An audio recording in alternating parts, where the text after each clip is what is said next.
Hi, welcome. My name is Angela Schmidt from Chef U, and this week I'm going to do a vegetable gratin.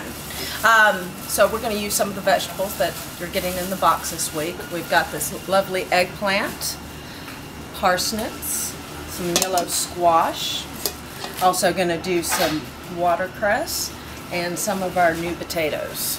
The only other ingredients that you're going to need is some grated Parmesan or Pecorino Romano, which is what I have here, a mixture of salt and pepper, and some heavy whipping cream. Alright, let's get started. First off, I want to introduce you to the mandolin. There's a lot of really expensive French versions that are not as good as this little Japanese version. $25 at your local Asian store. You got to be careful, it could cut you, but it makes really great vegetables. Consistent in size. I mean, you just can't get that with just such ease with any of the other French style, which are just bulkier too. So as long as you can, and this actually comes with a guard, so you know, you can actually use the guard and not cut your fingers, but just always be careful. Alright, so on to our gratin, which is basically kind of almost like a potatoes au gratin, a little French, a little fancier. So what I've started out here with is I've taken a layer of our new potatoes, I've scalloped them kind of in a pretty pattern, and between each layer you're going to add just a touch of salt and pepper and a little bit of cheese, and then just a touch of cream. Now I keep this closed because you don't really want a whole lot of cream. You're going to add cream at every layer, and then you're going to press down. Too much and your gratin will come out kind of soggy, so you don't really want. Just to get a nice shot in there of what we're looking for, it's very little. I mean, we're talking maybe 2 teaspoons at the most in between layers. Alright, so now I've got some new potatoes. I'm going to start out with some eggplant. And you can just basically layer it in there kind of quickly, or you can take your time and make it really pretty.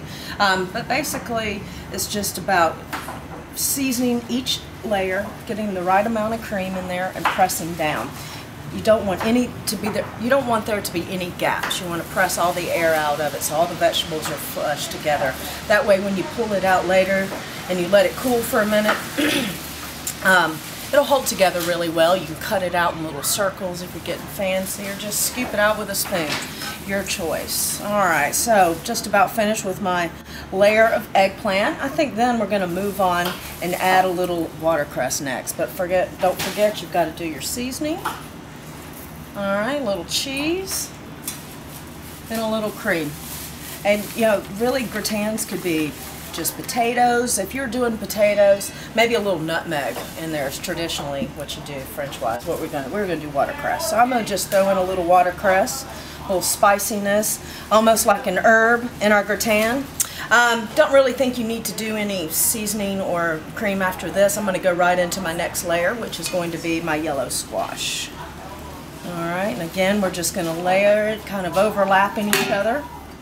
And when I get this layer on, we're going to press down really hard and get all the spaces out of our layers. Alright. And this is, again, in the fall and winter, I love a great root vegetable gratin. I like to use parsnips, sweet potatoes, butternut squash. Makes just a really lovely gratin. And this is just something you can really impress your friends with, because not everybody knows how to make them. So you're getting the best secret here, and the whole pressing it down and flavoring each layer, those are the secrets. Okay, so now I've got it in there. I'm going to go ahead and just kind of press down on it. Don't have to put a whole lot of pressure on it. Alright, and then I'm going to start right back over and do a layer. Oh, actually we forgot our parsnips, so let's give it a little seasoning, a little cheese, and some more of our cream. We got a layer of parsnips. Get those laid out, and those will be nice and crispy. And if you don't know, parsnips are sweet carrots. They're really nice, and they're full of vitamins, minerals, so feel good about feeding your family parsnips in this. Alright, get that layered, and then pretty much I'm not going to go through the whole other process of doing the next layer, because that would just take more time than we have here today. But you get the idea. Just make sure you season between every layer. Add just a little bit of cream. You press down, and you just kind of keep going as tall as you'd like to go. And when you're done with that, you just cover it in tin foil, bake it at about 375 for about 30 minutes. Once you can see that the vegetables are kind of tender, you take it off and you top it with a little more Parmesan or your hard cheese, whichever you chose, and let it brown for about 10 more minutes. And then that's it. Voila. It's a great dish, full of lots of good vegetables, a great way to use the stuff coming in your box, and it's delicious as well. All right, thank you very much. See you next time.